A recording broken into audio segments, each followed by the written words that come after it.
Tem algum divórcio que é permitido? A palavra hormônio e demônio é bem parecida. Né? O casamento é uma sociedade, existe prestação de conta. Tem que dizer onde vai, que horas volta, se pode ir. Saiba tudo sobre divórcio, casamento e separação com Cláudio Duarte. E tente não rir. Tem algum divórcio que é permitido? Existe isso, não? Segundo Jesus, o divórcio ele só acontece por causa da dureza do coração. Tá certo? Então Jesus diz que todo divórcio acontece por causa da dureza do coração. Então já existia divórcio naquela época? Sim. O Moisés, ele oferecia, né, a quem o procurasse a carta de divórcio. Foi essa a reclamação dos fariseus a Jesus. Mas espera aí, mas Moisés desde aquela época oferecia a carta de divórcio, como é que o senhor vem falando agora? Tá. Né? Aí Jesus disse, mas não era assim desde o princípio. O casamento, ele é opcional, ok?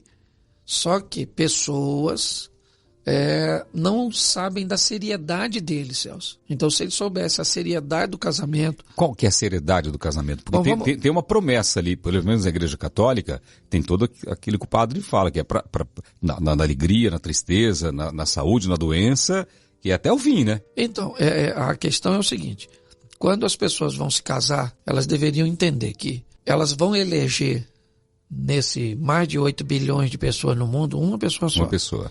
O casamento é monogâmico, biblicamente, tá certo? Ele é vitalício, então é só troço ruim. Isso é uma pessoa só. Para sempre. É, para sempre. Você vai ter que esperar essa pessoa morrer para você ficar livre. As pessoas dizem, porque há um texto bíblico que deixa o adúltero aprisionado, certo? Aquele que adulterou. Sim. E o outro fica livre. Entendeu? Mas mesmo para esse, o divórcio só vai acontecer porque há dureza de coração. O adúltero não quer mudar. A vítima que, né, não quer perdoar, então sempre vai culminar em que Jesus disse que é dureza do coração. Dureza do coração. Dureza do coração. Então, as pessoas precisam entender que o casamento não é brincadeira. Para isso, elas precisam se tornar responsáveis. E é complicado.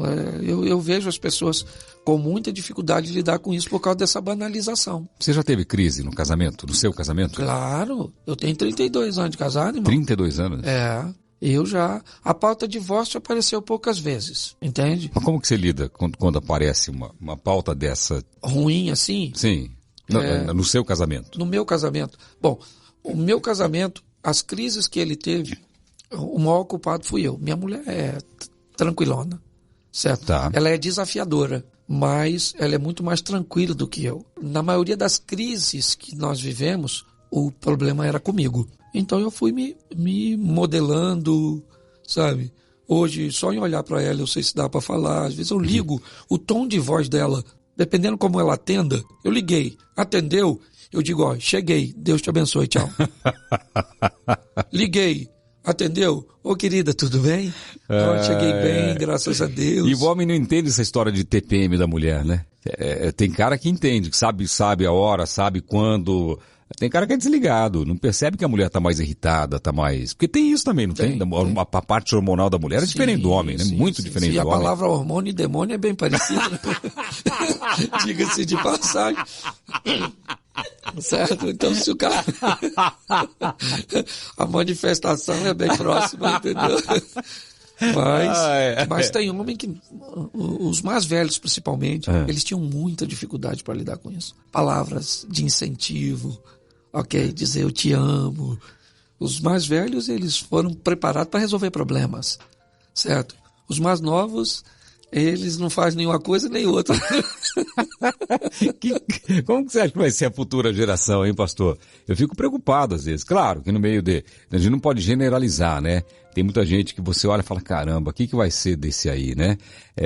Que tá vivendo assim. Mas tem muitos jovens bons, né? Inclusive na igreja, não tem? Uma juventude muito forte na igreja? Tem assim, eles são muito promissores, tá, certo? Mas eles são muito... voláteis, eles são muito, sabe?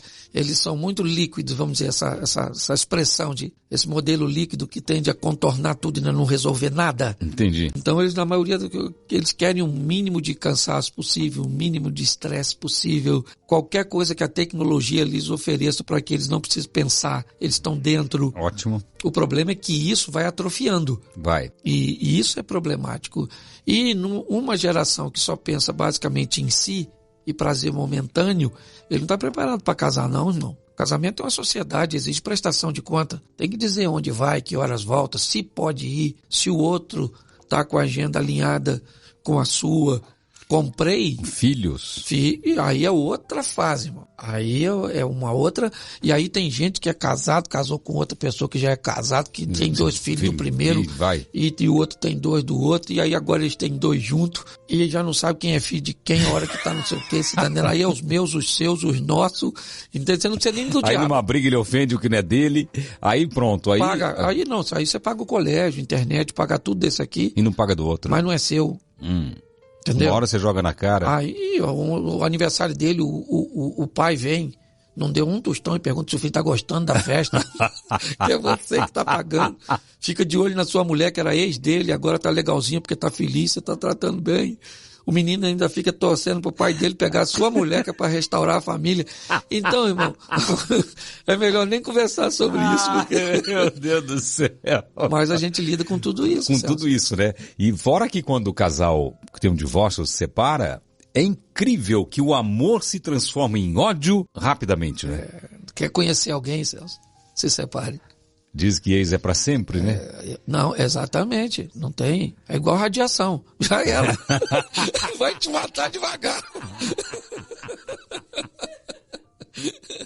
Uma vez eu fiz uma gravação. Quando eu estava na pegadinha do Silvio Santos, ainda fui gravar no escritório de advocacia. E aí eu perguntei, era especializado em separações, não sei qual que é a especialidade. E eu perguntei para a advogada. Falei, qual que é a primeira frase que a mulher, o homem, diz para você após uma separação? Eu quero ferrar ele ou ela. É assim, o ódio toma conta, né? É algo... eu vi uma história... Isso é a dureza do coração. Eu vi uma história, não vou te afirmar 100%. Vai vender o peixe como comprou. Tá. Mas foi vendido num lugar idôneo por uma pessoa muito idônea. Então eu tenho tudo para acreditar.